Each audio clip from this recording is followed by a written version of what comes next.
아멘. 이 시는 개인적인 비탄시입니다.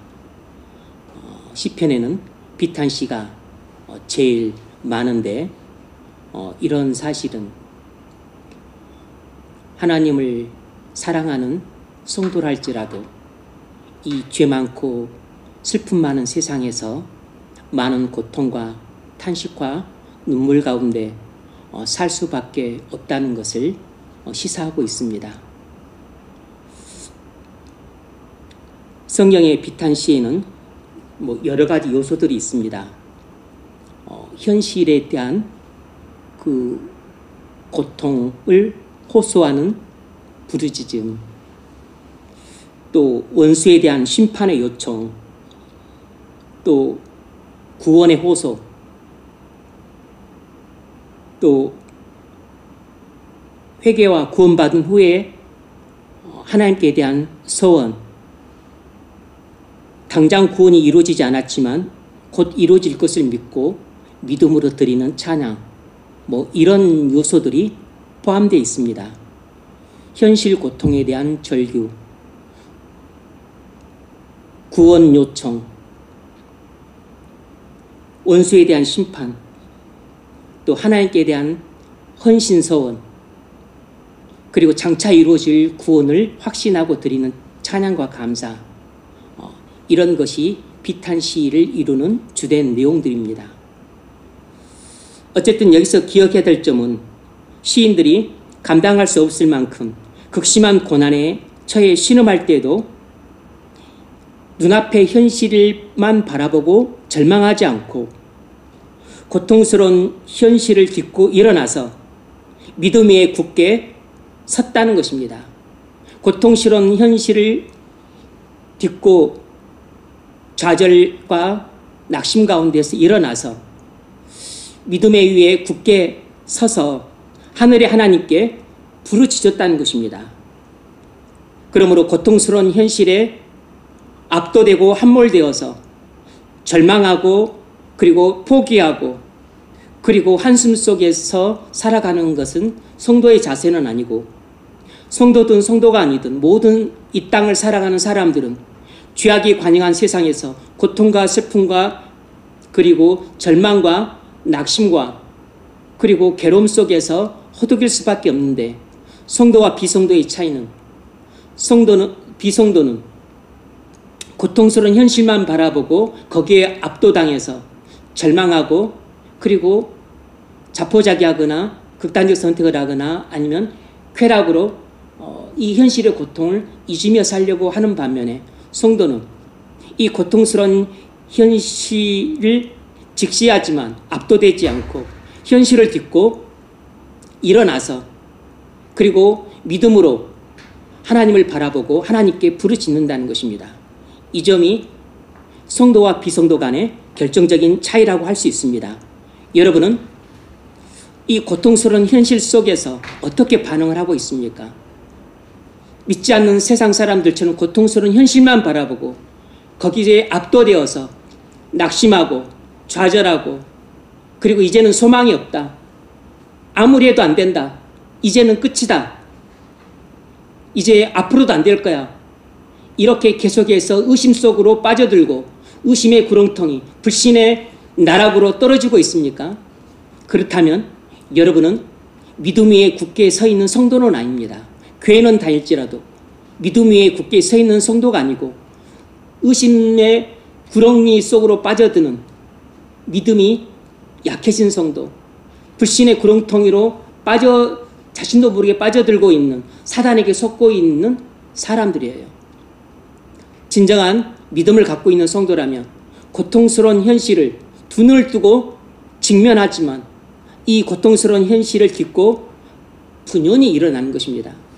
그래서 믿음 위에 굳게 서서 이 모든 현실을 초월해 계시는 하나님, 그분만이 내게 힘을 주셔서 이 고통스러운 현실을 극복하게 하시고 또 때로는 이 고통스러운 현실을 변화시킬 수 있는 힘이 그분에게 있기 때문에 고통스러운 현실을 변화시키든 그렇지 않으면 고통스러운 현실을 나로 하여금 극복할 힘을 주시든 어쨌든 이 모든 것을 이겨낼 수 있는 힘은 하나님께로부터 오기 때문에 하나님께 부르짖는 것입니다.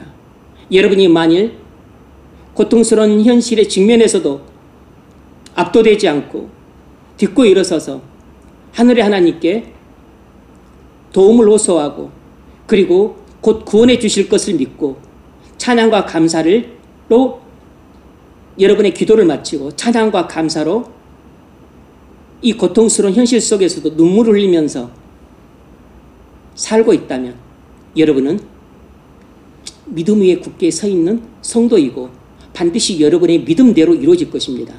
모든 일은 믿음대로 이루어집니다. 그 부르짖음이 진정 이루어질 것을 확신함으로 고통 속에서도 찬양과 감사를 드렸다는 사실을 우리는 이 시편에 나와 있는 비탄시를 통해서 확인할 수 있습니다. 따라서 오늘 우리가 고통을 당할 때 어떻게 해야 될지 이 시편을 통해서 교훈을 배울 수 있습니다. 지금 우리나라는 국가적인 위기에 처해서 고통스러운 현실에 직면해 있습니다. 대통령이 쿠데타를 일으켜서 입법부와 사법부와 행정부를 장악하고 기존의 국가의 헌법과 법률을 어기고서 국가를 전복시키는 사상 초유의 내란 사태에 직면했습니다. 하나님의 은혜로 이것이 제지되었지만 아직 완전히 문제가 해결되지 않은 상태에 있어요. 이 어처구니 없어 보이지만 이 기상천외한 일로 인해서 지금 우리나라가 입고 있는 손실은 이루 말할 수도 없고 그리고 앞으로 얻게 될 손실도 이루 말할 수가 없어요. 눈에 보이는 그 환산할 수 있는 손실뿐만이 아니고 지금 현재도 그리고 앞으로도 이제 우리나라를 바라보는 눈이 많이 달라지게 만드는 요인이 됩니다. 여러분이 다른 나라를 보실 때 그 나라에 쿠데타가 일어났다 그러면 그 나라를 바라보는 시각이 어떻습니까? 그 나라에 내란이 일어났다고 하면 여러분이 그 나라를 바라보는 시각이 곱지 않을 뿐만 아니라 수준이 낮은 나라, 아직도 미개한 나라, 참 민주주의가 아직 성숙하지 않는 후진적인 나라구나 이렇게 바라보는 것처럼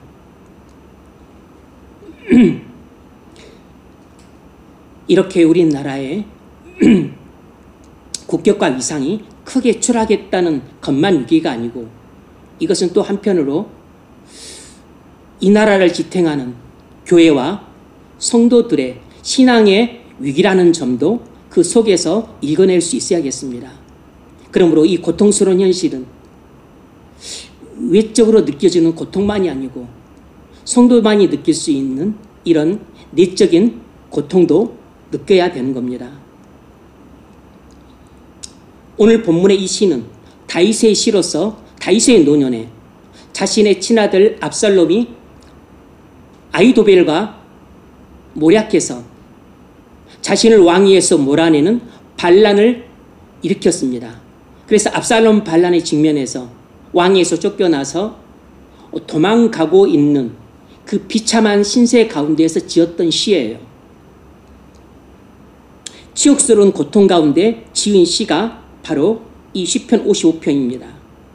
다윗은 하나님의 사랑을 한 몸에 받아서 다윗의 생애는 하나님과 동행한 생애였다고 말할 수 있을 정도로 성도의 모범된 일생이었습니다. 그럼에도 불구하고 다윗의 생애는 결코 물 흐르듯 순탄하지 않았고 꽃길을 걷듯 아름다운 길만 걷지 않았고 하이웨이를 달리듯 그렇게 고속도로를 쌩쌩 달리는 그런 생애가 결코 아니었다는 점을 주목하셔야 됩니다.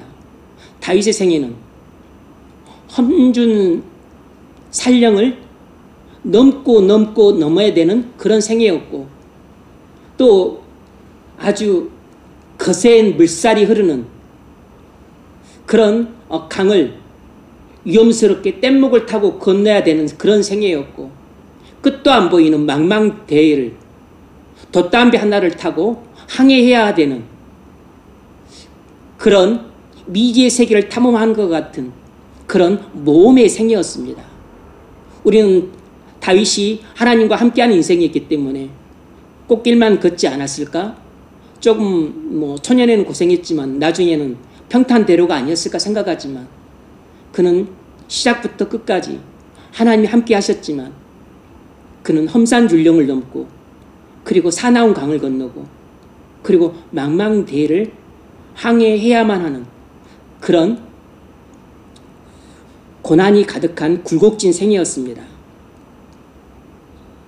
우리 육신의 눈으로는 하나님께 사랑을 받는 사람이 여러 번의 배신을 당하고 끝도 헤아릴 수 없을 정도로 수많은 시련의 고통을 당하는 것이 이상해 보일 수 있습니다. 하지만 하나님은 다윗처럼 사랑하는 사람들을 결코 인생을 쉽게 살아가도록 내버려두지 않았다는 사실을 주목하셔야 됩니다. 왜 그러겠습니까? 왜 하나님은 자신이 사랑하는 사람들을 꽃길만 걷게 하지 않습니까? 왜 고속도로를 쌩쌩 달리는 자동차와 같은 그런 인생을 살게끔 내버려두지 않을까요? 왜 하나님은 당신이 함께 하시고 사랑하는 사람들인데도 불구하고 왜 고통스러운 현실에서 좌절하게 하고 그리고 왜 수많은 시련을 겪으면서 그렇게 고생을 하게 하고 그리고 넘어지고 엎어지고 깨지면서 그렇게 많은 눈물을 흘리며 슬픔 속에 살게 하십니까? 그것은 하나님께서 사랑하는 사람들을 위해 특별한 계획을 갖고 계시기 때문입니다. 따라서 우리는 어떤 사람들에게서 보이는 외적인 일들과 외적인 환경만 보고서 그 사람을 섣불리 판단하지 않도록 조심하셔야 됩니다. 우리는 그 사람을 향해 갖고 계신 하나님의 비밀스러운 섭리를 알지 못하기 때문에 겸손히 지켜봐야 됩니다. 이런 이유로 하나님께 사랑을 받는다는 것은 한편으로 두려운 일입니다. 하나님께 특별한 사랑을 받는 사람은 하나님을 위해 특별한 삶을 살아야 되기 때문이에요. 하나님은 다윗을 사랑하는 만큼 다윗을 통해서 위대하고 영광스러운 일들을 계획하셨고 마침내 이루셨습니다. 하나님을 위해서 특별하게 쓰임받고 그리고 하나님의 영광을 위해서 큰일을 하는 사람들은 큰일을 하려면 아주 큰 칼이 준비해야 되고 그 칼이 날카로워야 됩니다.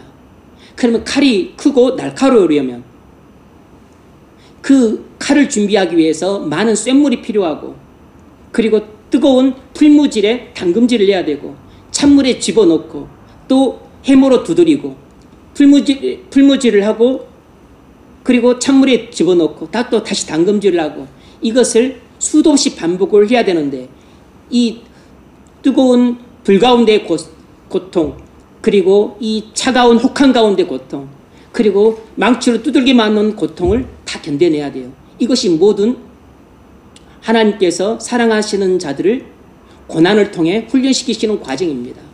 이 과정을 통해 예리한 그 칼날이 준비되고 하나님을 위해서 준비된 예리한 칼날로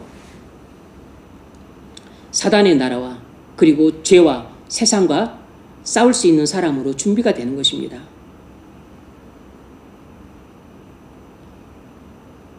하나님은 다윗을 이렇게 성결의 사람으로 만들기 위해서 다른 사람들보다도 7배나 더 뜨거운 불에 집어넣고 그리고 더 차가운 혹한에 집어넣고 그리고 더 극심한 고난의 망치질을 맞아야만 했습니다. 그래서 고난은 모든 성도들이 반드시 거쳐야 되는 통과 의례와 같은 것이에요. 고난을 거치지 않고 훌륭한 믿음의 사람으로 준비되는 성도는 절대로 없습니다. 그렇다면 다윗이 인간으로서는 감당하기 어려운 수많은 고난 속에서도 좌절하지 않고 어떻게 성결한 사람으로 자라갈 수 있었을까요? 비결이 무엇일까요? 모든 사람이 고난을 겪는다고 해서 신앙이 순결해지는 건 아닙니다. 어떤 사람은 오히려 고난 속에서 신앙을 잃고 하나님을 버리고 떠나는 경우도 있습니다. 그렇다면 다윗은 어떻게 이 극심한 고난 속에서 믿음의 사람으로 준비가 될 수 있었을까요? 우리가 극심한 고난 속에서 다윗처럼 믿음의 사람으로 준비가 되려면 어떻게 해야 될까요? 다윗이 극심한 고난 속에서도 좌절하거나 자포자기하거나 하나님을 원망하면서 떠나가지 않고 이 모든 불가운데의 고난, 혹한의 고난, 그리고 또 망치질을 받는 이 고난 속에서도 참고 견디고 인내하면서 하나님이 만들고자 하시는 성결한 사람으로 다듬어질 수 있었던 가장 중요한 요인 가운데 하나는 바로 기도에 있다는 사실이에요. 바로 오늘 본문은 다윗이 이 극심한 고난, 이 모진 고난, 험산 줄령을 넘고 그리고 거친 강을 건너고 그리고 망망대해를 항해하는 같은 끝도 보이지 않는, 소망도 보이지 않는 그런 삶 가운데서도 견딜 수 있었던, 극복할 수 있었던 가장 중요한 요인 중에 하나는 바로 기도였다는 사실입니다.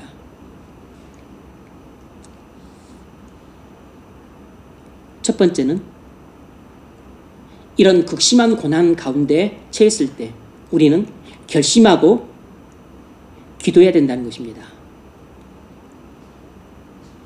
나는 하나님께 부르짖으리니 여호와께서 나를 구원하시려다. 나는 하나님께 부르짖으리니. 다윗은 전혀 예상치 못했던 반란을 당했습니다. 아들 압살롬이 반란을 일으켜서 자신을 왕위에서 쫓아낼 뿐만 아니라 죽이려고 하는 이런 폐륜적인 사태의 직면에서 그는 낙심이 되었고 그리고 깊은 절망의 비애를 느꼈습니다. 아마 살고 싶지 않았을 것입니다. 자결하고 싶었을지도 몰라요. 그런데 이런 전무후무하고 사상 초유의 아들이 일으킨 반란에 왕위를 내놓고서 피난 가야 되는 이 비탄한 상황 가운데서도 다윗은 낙심과 절망에 빠져 될 대로 되라는 식으로 자포자기하거나 자결하거나 아니면 그냥 몰래 피신 가서 혼자 숨어 살거나 아니면 망명을 하거나 그렇게 하지 않았습니다. 그는 뜨거운 풀무 가운데 들어가는 이 고난 속에서도 다윗이 취했던 행동은 기도였어요. 하나님께 부르짖기로 결심한 것입니다. 그러므로 고난 속에서도 좌절하지 않고 하나님께 나와 기도한다고 하는 것은 믿음이 없이는 불가능한 일입니다.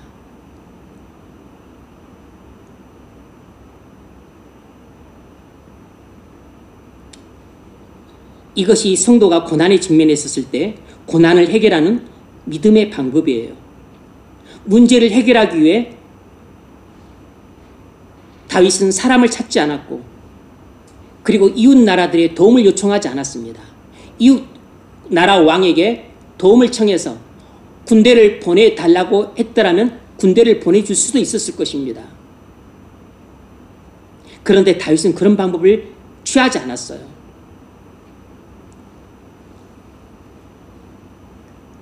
그 방법은 당장에는 자기가 혹 성공해서 왕위를 찾아 복위할지는 몰라도 나중에 더 큰 환란을 초래할 수 있고 하나님이 아닌 방법으로 문제를 해결한 후에는 오히려 더 큰 문제가 야기될 수 있습니다. 그리고 예상치 못한 수많은 난제들이 계속해서 일어나므로 오히려 역효과를 불러올 수 있어요. 하나님이 주신 문제이기 때문에 하나님만 해결할 수 있다는 믿음을 갖고 있었다는 사실이 중요합니다.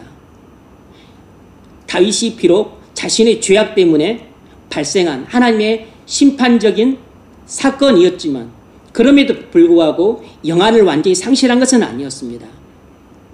자신의 죄악에 대한 과거 자기가 충신 우리아를 칼로 죽임으로써 하나님의 심판을 받아 이제 압살롬의 칼에 자기가 쫓기는 신세가 되었다는 걸 알았기 때문에 이 모든 일은 하나님으로 말미암아 일어난 일이라는 것을 알았습니다. 이만큼 영적인 눈은 있었고 그리고 영적으로 깨달을 수 있는 마음은 있었어요. 그러므로 하나님이 주신 일이기 때문에 오직 하나님만이 해결하실 수 있다는 믿음을 갖고서 어떤 사람, 어떤 나라에게도 의지하지 않고 하나님 앞에 나아가서 하나님께만 은혜를 구했습니다. 그러니까 다윗은 올바른 해결책을 찾았던 것이죠. 믿음의 성도라는 이런 것입니다. 우리가 다윗처럼 간음을 하거나 범죄를 하거나 아니면 하나님을 욕되게 해서 이제 하나님의 징벌을 받을 수 있습니다. 그래서 우리가 어떤 징벌을 받게 되면 내 죄악에 대해서 하나님이 징벌로서 주시는 고난이구나. 이런 것을 감지할 수 있어야 돼요. 감지를 해야만 하나님 앞에 나아가서 회개를 할 수 있는 것입니다. 그리고 이것은 하나님이 주신 고난이기 때문에 하나님만이 해결하실 수 있다. 이런 믿음이 생겨야 하나님 앞에 나아가 무릎을 꿇습니다. 그리고 오직 하나님께만 도움을 청해요. 오직 하나님의 은혜만 구합니다. 이것이 올바른 문제 해결책이었는데 다윗은 그것을 알고 있었던 것입니다. 반면에 어리석은 사람들은 문제를 해결하기 위해서 사람을 찾습니다. 또는 그 문제 해결책이라고 생각되는 방법을 찾아서 동분서주를 합니다. 돈이 있어야 되겠다. 돈을 구하러 다닙니다. 이것은 군대를 제압하려면 또 다른 군대가 있어야 되겠다. 그래서 이웃나라 왕에게 찾아가서 또 군대를 구합니다.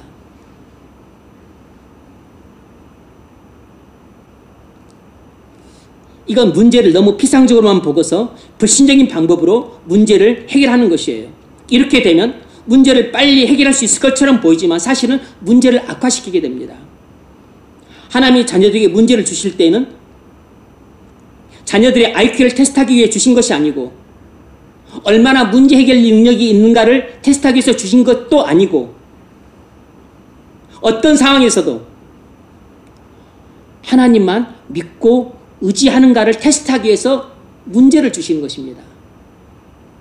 고난을 주실 때는 우리의 믿음을 테스트하기 위해서 고난을 주시는 것이고 또 이 고난을 극복하는 과정 속에서 우리의 믿음을 연단시켜서 정금 같은 믿음으로 만들기 위해서 하나님이 다목적으로 우리에게 고난을 주시는데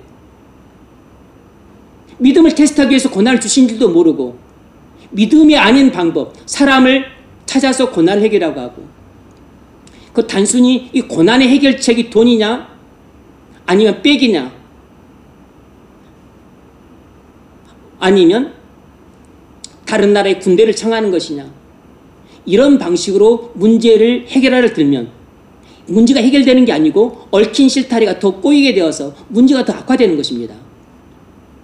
그래서 고난은 더 심해지고 고난의 기간은 더 길어지고 나는 고난 속에서 더욱 허덕거리고 나는 더욱더 매를 더 많이 맞게 되는 이런 일이 벌어지는 것이에요. 그러므로 문제 해결책을 정확하게 찾는 것이 문제를 가장 빠르게 해결할 수 있는 지름길이에요. 근데 다윗은 그 문제를 해결할 수 있는 최단 지름길을 찾았던 것입니다. 그것이 바로 하나님이 주신 고난이므로 하나님만 해결할 수 있기 때문에 하나님께 나아가서 도움을 청하는 것 이것뿐이었던 겁니다. 여러분도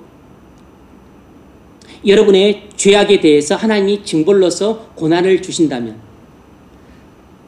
이것은 반드시 하나님이 내게 주신 고난이고 또 내게 주신 그 어려운 환경이고 또 내게 주신 질병이고 또 내게 주신 나의 현실적인 고통이기 때문에 비록 내가 잘못하지 않았을지라도 하나님께서 내게 주신 현실적인 고통들이 있잖아요. 결혼이 지연되는 것 또는 구원이 지연되는 것 가족의 문제가 해결되지 않는 것 하나님이 주신 현실적인 고통들이에요. 그럼 하나님만 해결할 수 있는 것입니다.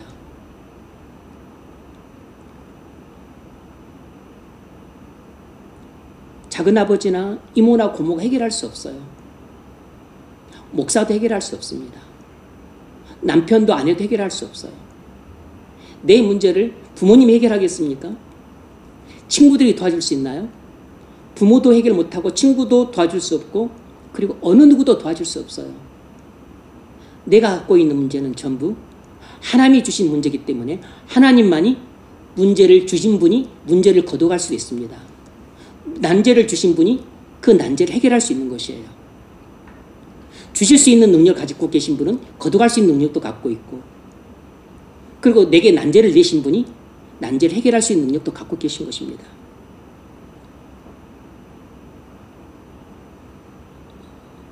어떤 상황이 있어도 하나님만 믿고 의지하여 살아가는 법을 가르치기 위해서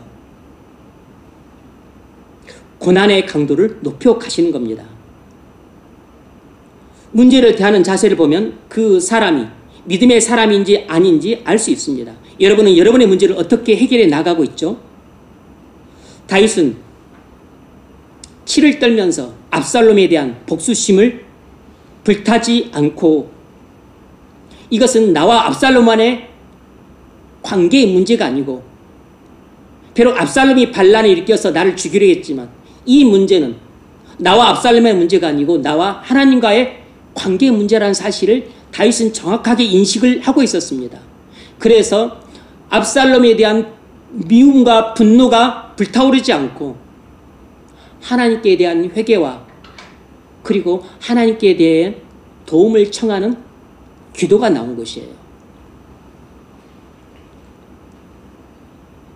만일 여러분이 결혼해서 배우자하고 싸우고 관계가 악화되고 회복이 하기 힘든 상황에 처하거나 아니면 배우자로부터 거의 배신을 당하는 그런 상태에 처했다면 우리는 대부분 배우자에 대한 증오와 분노에 불타오르게 됩니다. 내 청춘을 망가뜨린 사람, 내 인생을 완전히 불행으로 빠뜨리는 장본인, 이렇게 생각하기 쉬워요. 세상의 사람들은 전부 이렇게 생각합니다. 그래서 그렇게 사랑해서 결혼했는데 나중에는 철천지 원수가 돼요. 아닙니다. 이것은 나와 배우자의 문제가 아니고 나와 하나님과의 관계 문제예요. 나와 하나님과의 관계 문제라는 것을 모르기 때문에, 그것을 볼 수 있는 눈이 감겨있는 영적인 소경이기 때문에 나와 배우자의 문제로 생각해서 배우자에 대한 원망과 불평으로 가득한 것입니다. 물론 배우자가 죄를 짓고 잘못했다는 것은 사실일 수 있어요. 그것이 사실입니다. 하지만 사실이 중요한 게 아니고 이 모든 일을 배후에서 섭리하신 하나님의 손길을 봐야 돼요. 그렇게 배우자의 관계가 깨지게 된 것은 근본적인 원인은 바로 나와 하나님과의 관계가 깨져버렸기 때문에 배우자와의 관계도 깨질 수밖에 없었던 것이에요. 나는 하나님께 부르짖으리니 여호와께서 나를 구원하시리로다. 압살롬을 언급하지 않아요. 다윗의 관심사는 압살롬이 아닙니다. 어떻게 반란을 진압할까, 이 문제가 아니에요. 이것이 우리가 인생에서 고난에 대처하는 방식입니다. 성도는 이 땅에서 부딪히는 여러 가지 구체적인 문제들을 붙들고 싸우는 대신에 이 모든 문제들을 근본적으로 주관하시는 하나님을 붙들고 씨름을 해야 됩니다.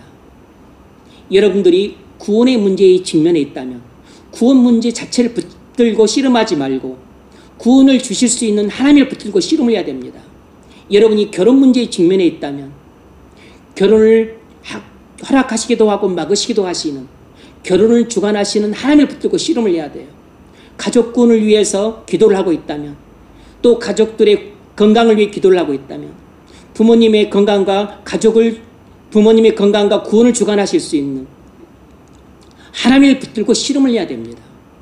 아무리 엄마를 붙들고 교회 좀 가자고, 아빠를 붙들고 아빠 제발 좀 교회 좀 가요, 그렇게 말할 수도 있고 때로는 말하는 것도 필요하겠지만, 아무리 아빠를 붙들고 씨름을 하고 엄마를 붙들고 씨름을 해도 씨름 상대가 잘못된 것입니다.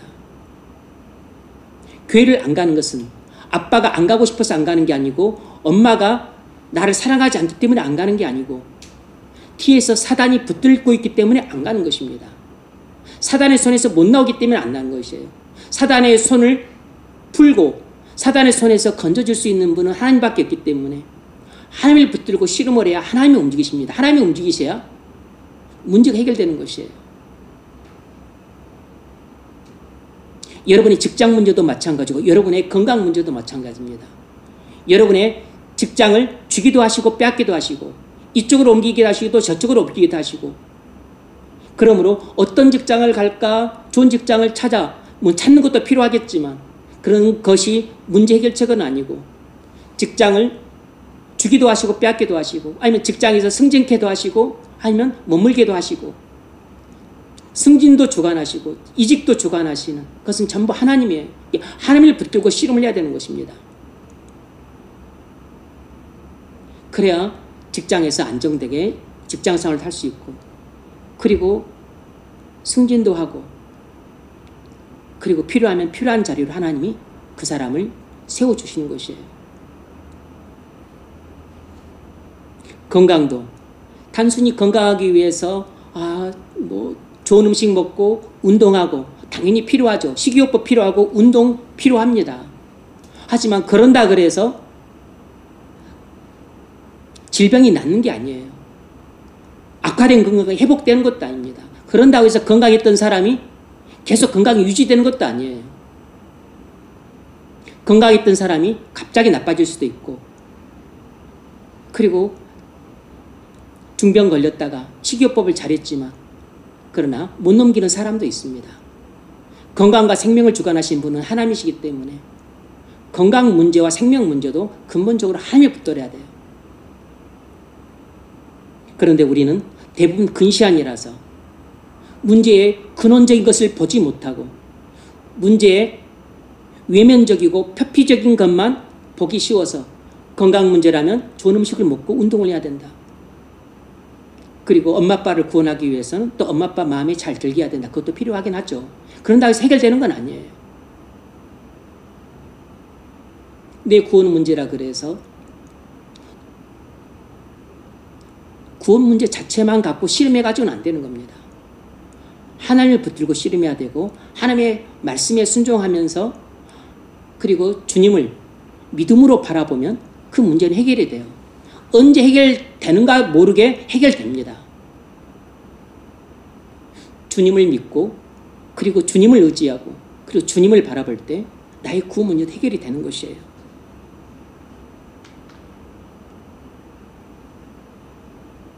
바로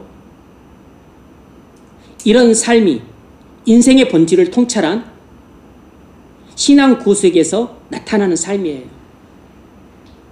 다윗은 노년에 비록 하나님의 징벌을 받고는 있지만 신앙의 고수였기 때문에 압살롬의 반란이 터졌었을 때 이것은 나의 과거 죄악에 대한 하나님의 이제 징벌이다 라는 것을 곧바로 직감하고서 그리고 이 고통스러운 현실을 외면하지 않고 눈물을 흘리면서 하나님 앞에 나아가 문제의 근본적인 해결자이신 하나님을 붙들고 실험을 했던 겁니다. 하나님만 해결할 수 있다는 걸 알았기 때문에. 이런 삶의 자세를 사도 바울에게서도 볼 수 있습니다. 고린도후서 4장 18절 우리의 돌아보는 것은 보이는 것이 아니요 보이지 않는 것이니 보이는 것은 잠깐이요 보이지 않는 것은 영원함이니라. 바울도 눈에 보이는 현실 문제에 주목하지 않고 눈에 보이는 현실 문제를 주관하고 계시는 눈에 보이지 않는 하나님을 주목했습니다.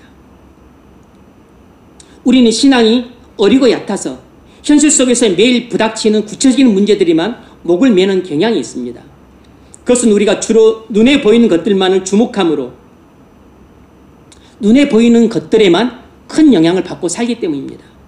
그러므로 바로 이 점에서 우리는 인생의 구체적인 문제들만 붙들고 씨름할 것이 아니고 우리 인생의 생사화복을 결정하시는 하나님을 붙들어야 한다는 것을 꼭 기억하십시오.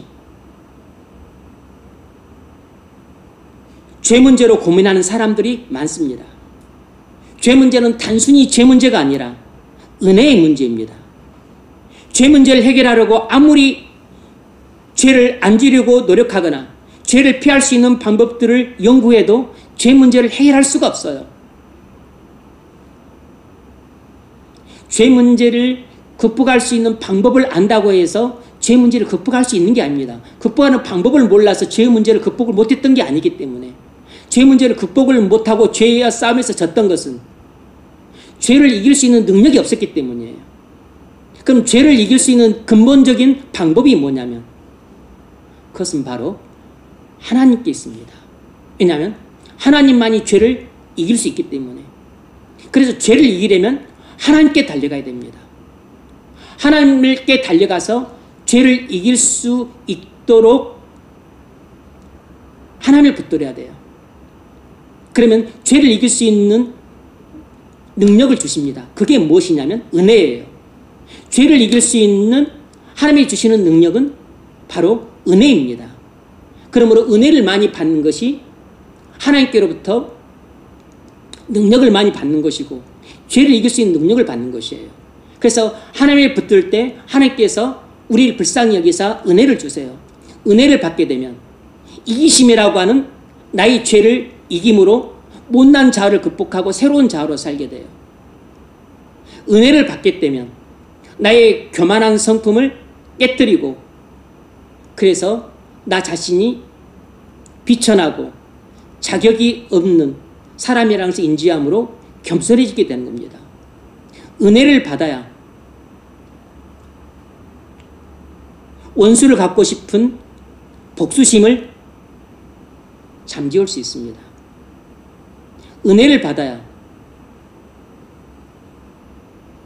어떤 문제를 볼 때 피상적으로 보고서 사람을 원망하고, 그리고 또 가족을 원망하고 교회를 원망하고 하는 이런 다른 사람 탓이라고 하는 이런 원망을 하지 않고 은혜를 받아야 지금 내가 받는 고난은 하나님이 나를 연단시키기 위해서 특별히 준비하신 고난의 과정이라는 것을 깨닫고서 오히려 감사하고 찬성하고 이 고난을 극복할 수 있도록 하나님께서 내게 더 큰 은혜를 달라고 간구할 수 있습니다. 은혜만이 죄를 이길 수 있는 능력이에요. 은혜만이 음란회에 빠지는 죄를 이길 수 있는 능력입니다. 방탕하게 사는 죄를 이길 수 있게 하는 능력이에요. 은혜만이 다른 사람을 미워하고 그리고 분노하고 비방하는 이런 죄를 이기게 할 수 있는 능력입니다.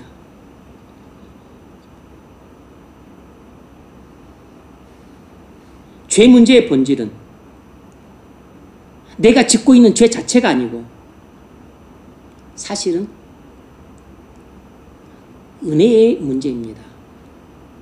세상 사람들이 죄를 이기지 못하고 죄를 짓는 것은 그들이 성품이 못됐기 때문이거나 아니면 머리가 나쁘거나 아니면 나빠서가 아니고, 그리고 나이가 어려서도 아니고, 세상 사람들이 죄를 이기지 못하는 것은 은혜가 없기 때문입니다. 다시 말하면 예수님이 계시지 않기 때문이에요. 그러나 성도가 죄를 이길 수 있는 것은 성품이 좋거나 아니면 자제력이 뛰어나서가 아니고 은혜가 있기 때문입니다. 은혜가 있는 사람이 죄를 이겨요. 예수님은 계신데 예수님이 죽었다 싶을 정도로 그렇게 무기력한 상태에 있는 사람도 죄를 못 이깁니다. 예수님이 살아계셔서 왕으로 나를 다스리시고, 그래서 내 안에 하나님 나라가 이루어지는 사람만이 죄를 이깁니다. 내 안에 예수님이 충만해야만, 다시 말하면 은혜로 충만해야만 내가 죄를 이길 수 있는 것이에요. 죄 문제는 은혜의 문제고, 그리고 내 안에 계신 예수님의 문제입니다. 내가 죽어야만 죄를 이길 수 있어요. 내가 죽기 전에는 절대 죄를 이기지 못합니다. 내가 살아있으면 나는 내가 좋아하는 죄를 짓게 돼요. 왜냐하면 나는 이기적인 것을 좋아하기 때문에 이기심의 죄를 짓습니다. 나는 음란함을 좋아하기 때문에 음란함의 죄를 지어요. 나는 악하고 게으르고 방탕하게 사는 걸 좋아하기 때문에 그런 방탕의 죄를 짓는 것입니다. 나는 성경을 읽고 기도하기보다는 치킨 먹고 콜라 먹으면서 TV나 영화 보는 것을 훨씬 좋아해요. 그러니까 그런 방탕하게 사는 죄를 짓는 것입니다. 나는 내 돈으로 옷 사고 집 사고 차 사고 땅 사고 그것을 좋아해요. 내가 쎄 빠지게 번 돈 갖고 하나님께 바치고 뭐 선교하는데 전도하는데 구제하는데 이런 데도 조금은 쓰겠지만 많이는 쓰고 싶지 않아요. 왜냐하면 내가 원하지 않으니까. 내 안에 있는 부패한 본성의 지배를 받는 내가 원하지 않는 것입니다. 그러므로 부패한 본성의 지배를 받는 내가 죽어야만 비로소 내가 사치의 죄를 이길 수 있습니다. 낭비의 죄를 이길 수 있어요. 음란함의 죄를 이길 수 있습니다. 방탕함의 죄를 이길 수 있어요. 내가 죽어야 내 안에 계신 예수님이 살아계십니다. 나는 죽고 예수님이 내 안에 살아계셔야만 비로소 내가 죄를 이길 수 있어요. 그러므로 지금 나의 가장 큰 고민이자 나의 가장 큰 고통이자 나를 가장 불행하게 만드는 나의 죄 문제는 근본적으로 죄 문제가 아니고 은혜 문제예요. 다시 말하면 예수님 문제입니다. 내 안에 예수님이 계시지 않기 때문에 문제입니다. 설사 내 안에 또 예수님이 계신다 할지라도 죽어있는 것처럼 그냥 장식품으로만 앉아 계시기 때문에 문제인 것입니다. 예수를 구주로 내가 믿는다고 해서 그게 해결되는 게 아니에요. 내가 예수를 정말로 구주로 믿었다면 구주로 믿는 예수님은 내 안에서 왕노릇을 하셔야 됩니다. 그러니까 내가 죄를 이길 수 있을 때는 예수님을 나는 구주로 믿습니다. 이 고백으로는 안 돼요. 예수님은 나의 왕이시기 때문에 왕 대신 예수님의 다스리심에 저는 순종합니다. 요 믿음으로 살 때만 죄를 이길 수 있어요. 나의 죄 문제는 내가 왕 대신 예수님의 통치에 순종하지 않고 타락한 옛 자아가 왕노릇함에 순종할 때 죄를 짓는 것이에요. 옛 자아의 통치에 순종하는 게 죄고 예수님이라고 하는 새로운 자아의 통치에 순종하는 것이 순종하는 것이에요. 그러므로 죄의 근본적인 문제는 단순히 죄를 어떻게 안 지을까? 어떻게 이 음란함과 방탕함의 죄를 안 지을까? 어떻게 이 시간을 낭비하고 사치하는 죄를 안 지을까?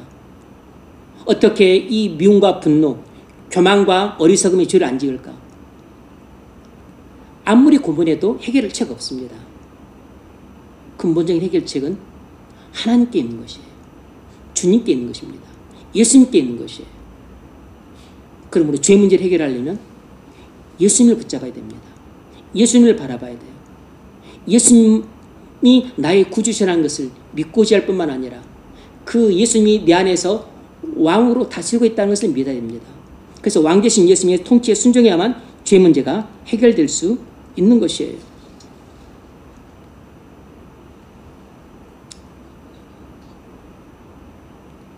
지혜로운 사람은 인생의 작은 풍랑에서도 하나님의 큰 음성을 듣습니다. 그래서 지혜로운 사람은 작은 고난 가운데서도 깊이 회개합니다. 작은 고난 가운데서도 하나님을 뜨겁게 만나요. 그러니까 이 지혜로운 사람에게는 고난이 위기 되는 것입니다. 시련이 오히려 더 큰 은혜가 되는 것이에요. 고난을 받을수록 연단이 되어서 더욱 정금 같은 믿음으로 나오게 됩니다. 시련을 받을수록 더욱 성숙해져서 더욱 큰 믿음을 가진 사람으로 황골탈퇴하는 것이에요.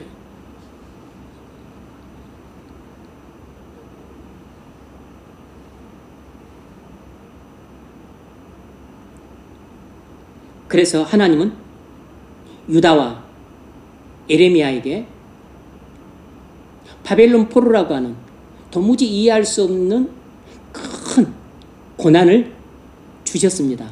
그리고 나서 에레미야에게 말씀하시기를 기도하라고 말씀하셨어요. 너는 내게 부르짖으라. 네가 알지 못하는 크고 비밀한 일 내가 네게 보이겠고, 너는 내게 부르짖으라. 내가 네게 응답하겠고, 네가 알지 못하는 크고 비밀한 일 네게 보이리라.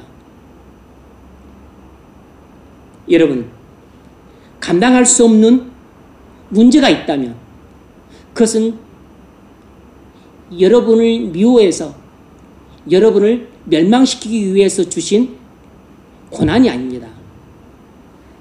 여러분이 감당할 수 없는 문제로 여러분이 끙끙 앓고 있고 전전긍긍하고 있다면 그것은 반드시 하나님이 여러분에게, 여러분이 이해하지 못할지라도, 지금 알지 못할지라도 여러분에게 어떤 형태의 큰 유익을 주기 위해서 보내시는 고난이라는 미끼에 불과한 것이에요. 그 작은 고난을 통해서, 때로는 그 큰 고난을 통해서 하나님은 훨씬 더 큰 영적인 유익을 주고자 하시는 것입니다. 그 고난을 통해서 여러분에게 영원 구원이라고 하는 은혜를 주시려고 하시는지, 아니면 예수님의 충만함이라고 하는 은혜를 주시려고 하시는지, 아니면 여러분에게 가족 구원이라고 하는 은혜를 주시려고 하시는지, 아니면 여러분을 믿음의 사람으로 연단시키기 위한, 믿음의 사람이라고 하는 큰 유익을 주시려고 그 고난을 주시는 것인지 우리는 나중에 가보면 알게 됩니다. 그런데 지금 당장 우리 눈에 보이는 것은 고난뿐이고, 나중에 가봐야 알게 될 그 영혼 구원, 또 아니면 가족 구원, 아니면 또 하나님의 축복, 또 아니면 내가 성숙한 믿음의 사람, 아니면 성결한 성도, 이런 결과는 아직 우리 눈에 보이지 않기 때문에, 지금 당장에는 눈앞에 고통의 현실만 보이기 때문에 자주 낙심이 찾아오고 좌절감이 찾아오는 것이에요. 사실 그것이 이상하지는 않습니다. 낙심과 좌절이 찾아올 수는 있는데 낙심에 빠지고 좌절에 빠지는 것은 문제예요. 모든 사람에게는 낙심이 찾아오고 좌절이 찾아옵니다. 왜냐하면 패배하고 실패를 하니까. 패배하고 실패하게 되면 누구라도 낙심을 하고 좌절이 찾아와요. 그런데 낙심에 빠지는 것은 죄입니다. 좌절에 빠지는 것은 죄예요. 낙심과 좌절이 찾아오는 것은 죄가 아니지만, 낙심에 빠져서 허우적거리고 좌절에 빠져서 자포자기하고, 그래서 또 절망에 빠져서 의심의 구렁텅이에 빠지고, 그리고 불신의 구렁텅이에 빠져서 아, 이건 아닌가 보다, 해도 안 되는가 보다, 나는 이제 끝이야. 이것은 사단에게 속아서 완전히 죄의 구렁텅이 속으로 빠져드는 것이에요. 이것은 죄입니다.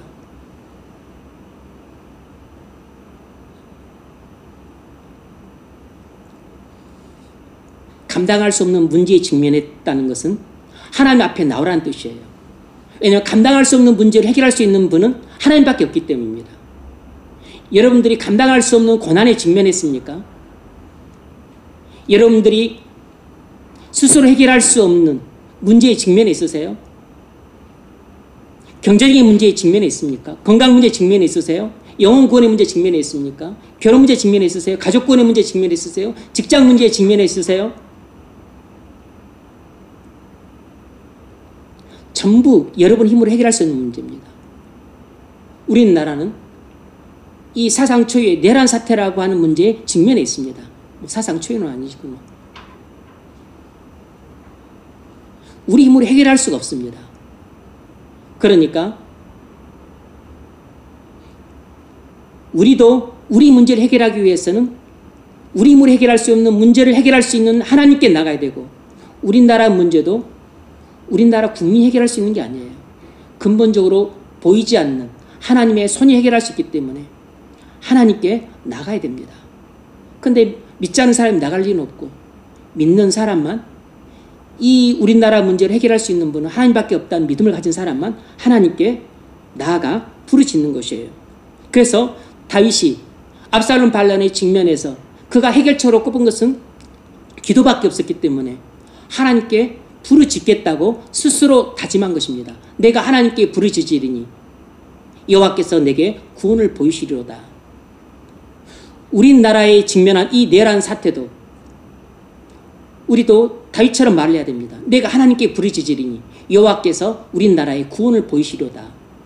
여러분도 압살롬 반란과 같은 큰 사태 직면에 있잖아요. 영혼 구원의 문제, 또 결혼 문제, 배우자 문제, 건강 문제, 경제적인 문제, 또 각종 문제의 직면에 있잖아요. 인간관계 문제, 뭐 교회 문제. 그 문제를 여러분들이 해결하고자 한다면 해결할 수 있는 가장 빠른 방법, 해결할 수 있는 가장 근본적인 해결책은 하나님께 나가는 것밖에 없어요. 내가 여호와께 부르짖으리니 여호와께서 나를 구원하시리로다. 이런 믿음이 필요합니다. 모든 문제는 믿음으로 해결하는 것이에요. 믿음으로 해결하는 것입니다. 이런 믿음을 갖게 될 때 하나님 앞에 결연히 나와서 두 팔 들고 기도하는 것입니다. 두 번째로 우리가 우리 힘으로 극복할 수 없는 고난 가운데 직면했을 때 해야 될 일은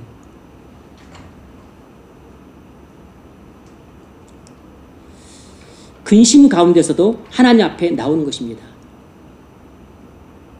근심 가운데서도 기도하는 것이에요.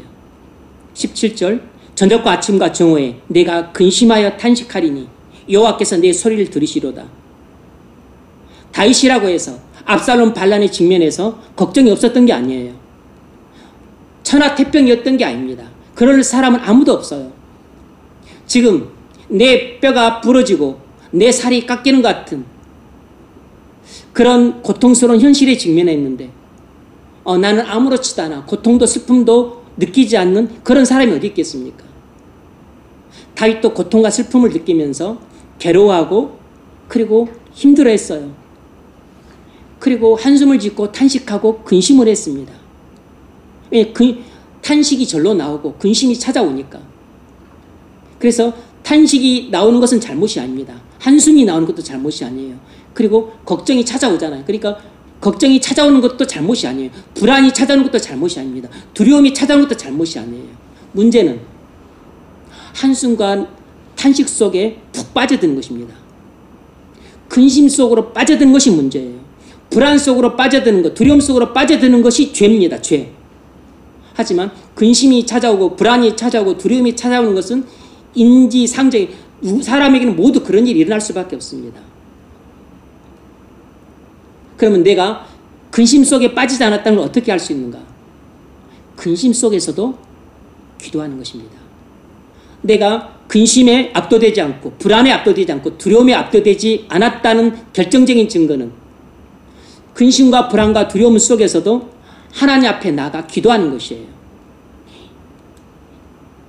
여러분이 처한 현실에서 낙심하고 좌절해서 또는 근심하고 불안해해서 그리고 손이 약해지고 발이 약해져서 그냥 망연자실하게 앉아있다면 여러분은 걱정 속으로 빠져들고 있는 사람입니다.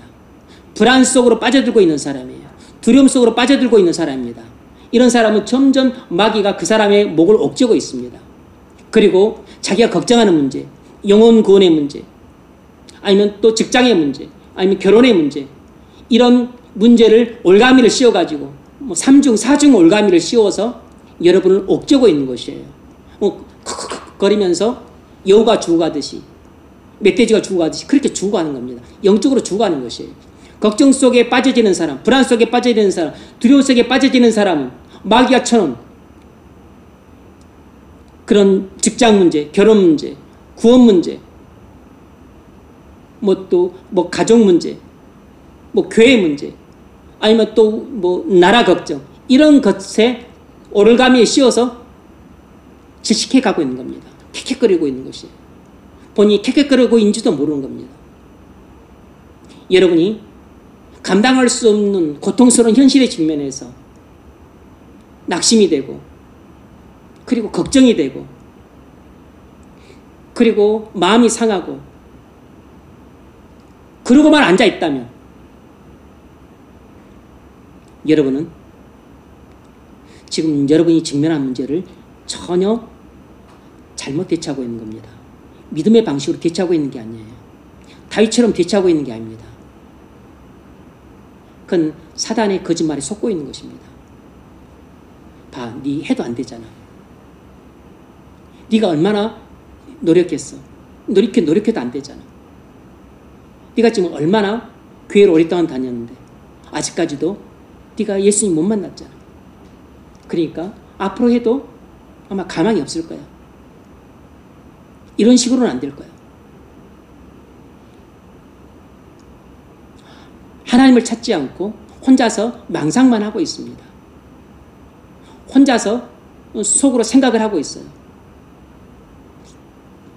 하나님의 음성을 듣고 있는 게 아니고 마귀가 여러분 어깨 위에 걸터딛고 서서 여러분 귀에 대고 속삭이는 마귀의 거짓말에 속고 있는 것입니다.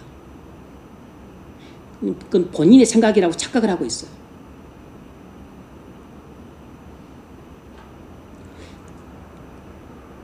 낙심 속에서도 다윗은 기도했을 뿐만 아니라 근심 속에서 다윗은 기도했습니다. 이건 낙심에 붙잡히지 않았다는 뜻이에요. 근심에 붙잡히지 않았다는 뜻입니다. 똑같은 고통스러운 현실에서 여러분이 낙심에 붙잡혀서 한숨만 쉬고 있고 낙심만 하고 있고 똑같은 고통스러운 현실 속에서 여러분이 근심만 하고 있고 근심에 붙잡혀서 아무것도 제대로 못하고 있다면 여러분은 지금 문제를 이 상태로는 해결할 수 없는 것이에요. 문제를 해결하려면 다윗처럼 근심 속에서도 하나님께 나와야 됩니다. 근심 속에서도 하나님께 나와 기도를 해야 돼요. 저녁과 아침과 정오에 내가 근심하여 탄식하리니 여호와께서 내 소리를 들으시로다. 근심하다란 어떤 생각이 내 마음을 가득 채우다 라는 뜻이에요. 어떤 생각이 내 마음을 가득 채우다. 여러분이 영혼 구원의 문제나 아니면 뭐 또 결혼 문제나 아니면 또 뭐 돈 문제나 아니면 건강 문제나 아니면 또 뭐 가족 문제나 또 직장의 어떤 문제나 그런 문제로 인해서 여러분이 고민할 수 있습니다. 그런데 여러분이 그런 문제만을 깊이 묵상을 하게 되면 절대로 해결할 수 없어요. 문제를 깊이 묵상한다고 해결되는 게 아닙니다. 문제를 근본적으로 해결해 줄 수 있는 하나님을 묵상을 해야 해결이 되는 것이에요. 그런데 많은 사람들은 자기를 근심에 빠뜨리는 이 고통스러운 현실을 가져다주는 그 문제를 묵상합니다. 문제를 묵상하니까 문제 속에 빠져서 문제 속에 허우적거리다가 문제가 주는 낙심 속에 빠져버리고 문제가 주는 걱정 속에 빠져버리는 것입니다. 그래서 문제가 주는 자포자기 상태에 빠져버리는 것이에요. 그래서 문제가 주는 그 의심 속에 빠지다가 결국은 불신 속에 빠지는 것입니다. 여러분이 고통스러운 현실을 가져다주는 문제들이 있을 겁니다. 그런데 그 문제를 묵상하지 말고 문제를 해결할 수 있는 하나님을 묵상하세요. 여러분이 문제를 해결할 수 있는 하나님을 묵상한다면 하나님은 손바닥 뒤집듯이 그 문제 자체를 아예 없애서 해소시켜버리거나 아니면 문제를 해결할 수 있도록 여러분에게 능력을 주실 것입니다. 문제를 묵상하지 말고 문제를 해결할 수 있는 하나님을 묵상을 하십시오.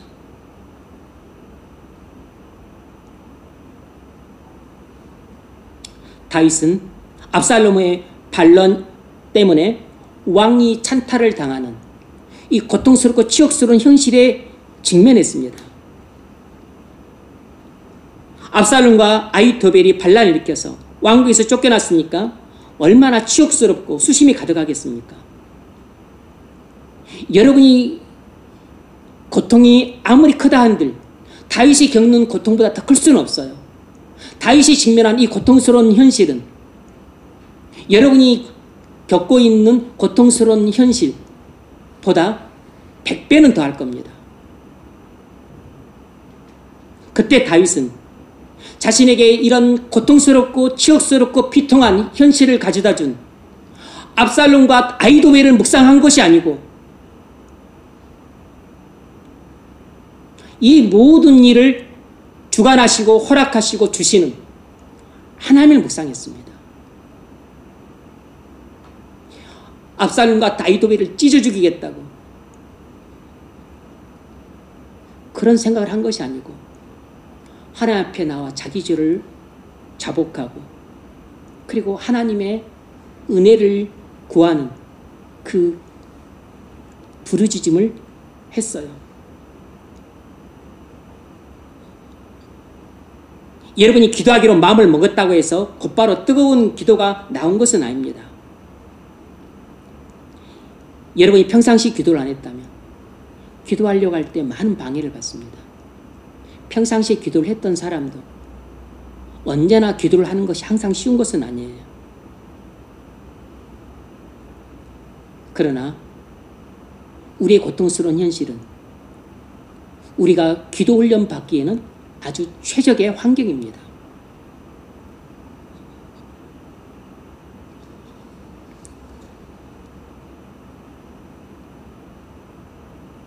근심으로 속이 상해서 기도가 제대로 안 나온다 할지라도 문제를 붙잡으면 안 되고 하나님을 붙잡아야 됩니다. 문제를 묵상하면 안 되고 하나님을 묵상을 해야 돼요.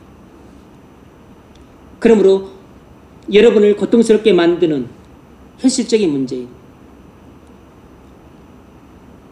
영혼 구원 받지 못한 결혼 문제, 직장 문제, 돈 문제, 가족권 문제, 뭐 또 교회 문제, 나라 문제.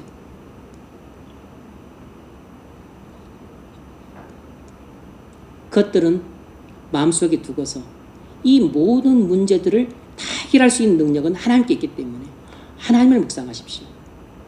그리고 하나님 앞에 달려가서 기도하십시오.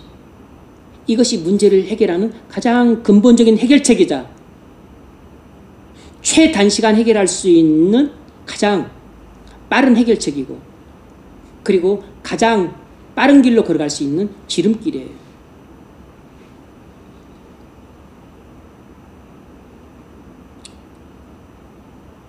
하나님께서 응답해 주실 것을 확신하고서 기도를 하십시오. 여러분이 문제로 인해서 고통스러운 현실에 직면해서 여러분이 기도를 하게 된다면 꼭 믿음으로 기도를 하셔야 됩니다. 허공을 치는 듯한 믿음 없는 기도를 하지 말고 단 15분을 기도하더라도 말씀을 믿고 기도를 하십시오. 하나님을 믿고 기도를 하십시오. 전적인 확신을 갖고 기도를 하세요. 17절 저녁과 아침과 정오에 내가 근심하여 탄식하리니 여호와께서 내 소리를 들으시리로다. 여호와께서 내 소리를 들으시리로다. 믿음입니다. 다윗은 근심 속에 기도했는데 허공을 치듯 기도하거나 그저 중얼거리듯 기도하지 않고 믿음으로 기도했습니다. 15분을 기도하더라도 믿음의 기도는 우리 가슴을 뜨겁게 합니다. 내 소리를 들으시로다. 여기서 내 소리는 하나님께 부르짖는 소리를 가리킵니다. 하나님께 부르짖는 소리를 가리켜요. 나의 탄식 소리, 나의 울부짖는 소리, 나의 한숨 소리, 나의 눈물 떨어지는 소리, 내게서 나오는 모든 소리를 가리켜요. 다윗은 절망적인 상황에서 근심하고 탄식했지만 근심 속에서 기도했고 그리고 고난 속에서 기도했습니다. 어떻게 이렇게 할 수 있었죠? 하나님께서 자기 기도를 들어주실 것이라는 믿음이 있었기 때문에 여호와께서 내 소리를 들으시리로다. 여러분, 하나님은 우리 부르짖음을 들으시고 반드시 우리를 고난에서 건지실 것입니다. 그리고 우리를 고난에서 건지시는 그 과정을 통해서 하나님은 우리에게 말할 수 없는 많은 영적인 유익을 주실 것이에요. 우리 영혼을 구원하시든 아니면 우리에게 고통을 가져다 주었던 그 현실을 해결하면서 우리에게 더 나은 상황을 주시든 아니면 우리를 정같은 믿음을 주시든 성숙한 믿음을 주시든 아니면 우리의 마음을 성결케 하시든 무엇보다도 하나님이 고난을 우리의 기도를 통해 해결해 주시는 과정 속에서 하나님은 우리와 함께 하신다는 것이에요. 임마누엘의 복보다 더 큰 복은 없습니다.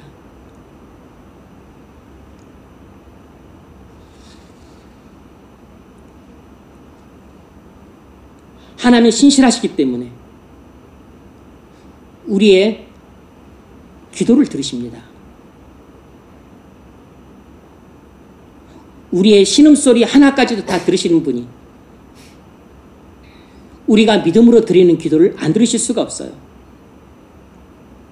하나님은 우리를 사랑하시기 때문에 독생자 주셨습니다. 독생자까지 주신 분이 우리에게 고통스러운 현실을 가져다주는 이 고난에서 우리를 건져달라는 이 작은 기도도 들어주지 않겠습니까? 우리가 기도하기도 전에 우리를 사랑해서 자신의 독생자를 주신 정도로 우리를 사랑하시는 분이 우리에게 우리가 고통스러운 현실 속에서 눈물을 흘리면서 하나님께 도움을 청하는데 이 도움을 청하는 기도를 외면할 수 있겠습니까? 그럴 수가 없죠.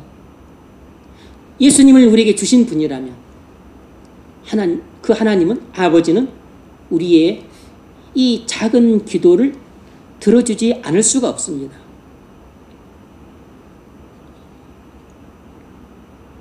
고통이 크다고 포기하지 마십시오.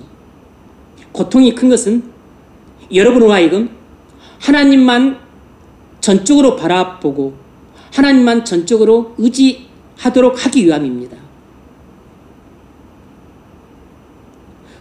고통이 극심한 것은 절대로 사람을 바라보지 말고 사람을 의지하지 말라는 뜻이에요.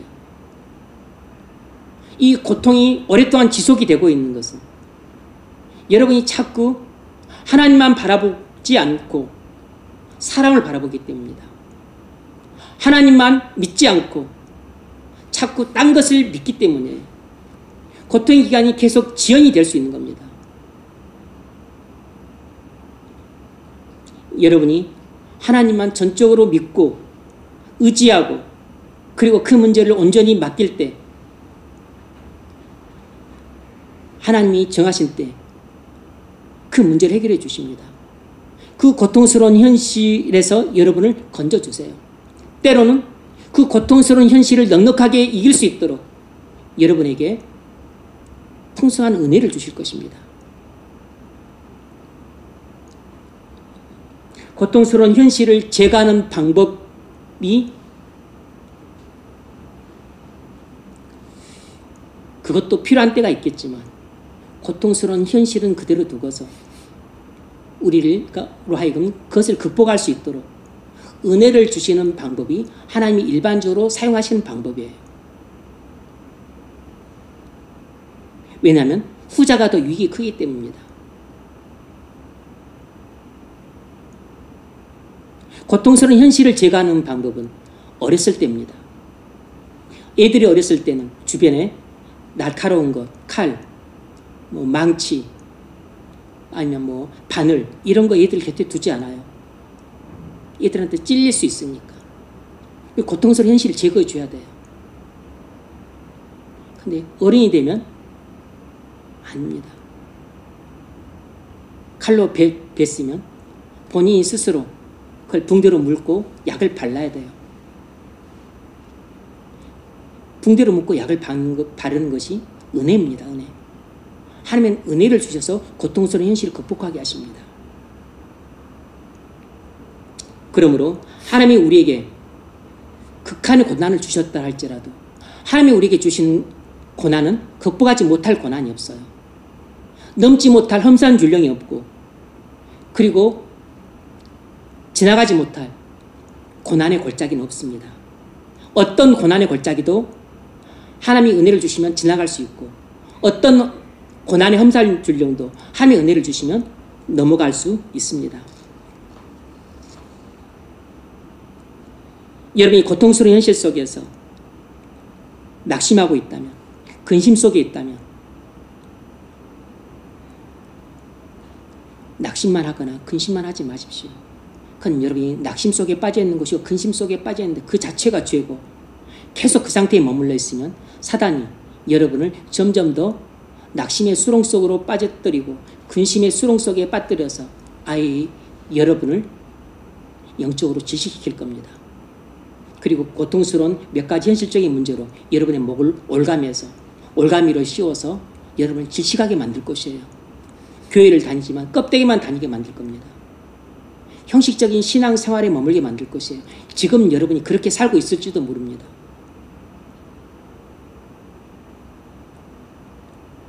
여러분에게 아무런 걱정이 없어요.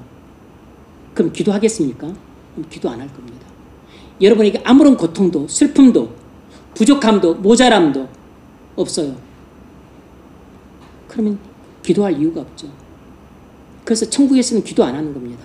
왜냐하면 천국에는 고통도 슬픔도 눈물도 애국함도 없기 때문에 기도할 필요가 없어요. 하지만 이 땅은 죄악에 관영하기 때문에 고통과 슬픔이 있고 눈물과 애국이 있는 것입니다. 그래서 이 땅을 순리자로 통과해서 저 천성에 당도하려면 고통과 슬픔과 눈물과 애곡을 극복할 수 있는 기도가 꼭 필요합니다.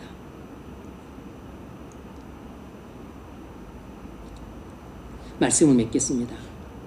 하나님께서 우리에게 커다란 고난을 주시는 것은 하나님 앞으로 오라는 사인이에요. 하나님이 사랑하는 다윗에게 압살롬 반란이라고 하는 인생 최대 고난을 주신 것은 그가 과거에 범한 죄에 대한 하나님의 징벌의 일환이기도 했지만 또 다른 한편으로는 하나님이 다윗을 더욱 성결케 만들기 위한 더 큰 은혜의 일환이었다는 점에도 눈을 떼야 됩니다. 압살롬 반란은 단순히 과거 죄악에 대한 징벌의 일환만이 아니고 사랑하는 다윗을 더욱 성결케 만들기 위한 더 큰 은혜의 일환이었다는 점에 주목하셔야 됩니다. 그러므로 지금 여러분이 겪고 있는 고통스러운 현실이 여러분의 죄악 때문에 온 것이든 또 죄악이 아닌 그냥 하나님의 은혜로운 섭리 가운데 온 것이든 간에 큰 전부 여러분에게 더 크고 놀라운 은혜를 베푸시기 위한 일환이라는 점을 주목하셔야 돼요. 그 점에는 변함이 없는 것입니다.